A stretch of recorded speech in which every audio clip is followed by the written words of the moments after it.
పలమనేరు శాసనసభ్యులు అమర్నాథ్ రెడ్డి 37 లక్షల విలువైన అధునాతన సౌకర్యాలతో కూడిన 108 అంబులెన్స్ ను ప్రారంభించారు. జాతీయ రహదారి సమీపంలో తరచుగా జరిగే ప్రమాదాలను దృష్టిలో ఉంచుకొని సీఎం చంద్రబాబు ఈ అంబులెన్స్లను జిల్లాకు మంజూరు చేసినట్లు తెలిపారు.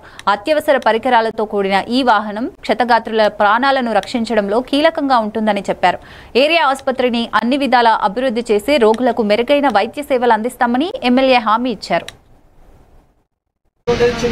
దానికి నార్మల్ సిలిండర్ కానీ స్టెరైల్ వాటర్ కానీ యాడ్ చేసి కొంచెం డైల్యూట్ చేసి అది డ్రాప్ నెక్స్ట్ ఇది మానిటర్ సార్. ఇది మనం ఏంటంటే ప్రతిసారి బీపీ చెక్ చేసి బాగుందా లేదా.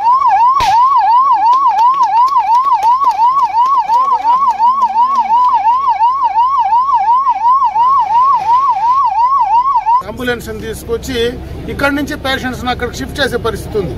ఇప్పుడు పలమనేరులోనే ఈ అంబులెన్స్ లో కూడా ఆ ఫెసిలిటీ ఉంది.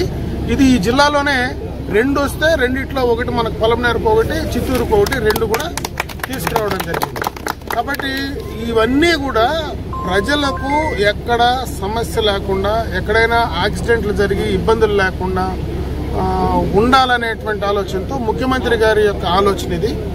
ఆయన ఎప్పుడూ కూడా ప్రజల ఆరోగ్యం పట్ల ప్రత్యేకమైనటువంటి శ్రద్ధ తీసుకుంటున్నాడు. ఈ కూటమి ప్రభుత్వంలో ఇది ఒక పెద్ద కార్యక్రమము. ముఖ్యంగా యాక్సిడెంట్స్ సంబంధించి పలమనేరు అయితే మనకు ఉండేటువంటి హైవేలు, ఇటు పక్క నేషనల్ హైవేస్ ఉన్నాయి, ఘాట్ ఉంది, ఇంకొక పక్క మళ్ళా మనకు కొత్తగా బెంగళూరు నుంచి ఎక్స్ప్రెస్ హైవే వస్తూ ఉంది. ఇవన్నీ కూడా నేషనల్ హైవేస్ ఎక్కువ ఉండే ప్రాంతం, ఎక్కువగా కూడా యాక్సిడెంట్ ప్రోన్ ఏరియాస్ గా డిక్లేర్ చేసినటువంటి ప్రాంతం. ఎందుకంటే మనకు ముగిల్ఘాట్లో కంటిన్యూస్ గా యాక్సిడెంట్లు జరుగుతూ ఉన్నాయి. అదేవిధంగా పత్తికొండ దగ్గర కానీ ఇవన్నీ కూడా ఎక్కువ యాక్సిడెంట్స్ జరుగుతూ ఉన్నాయి. కాబట్టి వాటిని నివారించడానికి ప్రధానంగా కూడా ఈ యొక్క అంబులెన్స్ ని ఇక్కడ ఏర్పాటు చేయడం జరిగింది. దీని ద్వారా ప్రాణ నష్టాలు భవిష్యత్తులో కలగకుండా నివారించేదానికి చాలా వరకు ఉపయోగకరంగా ఉంటుందని చెప్పి తెలియజేసుకుంటూ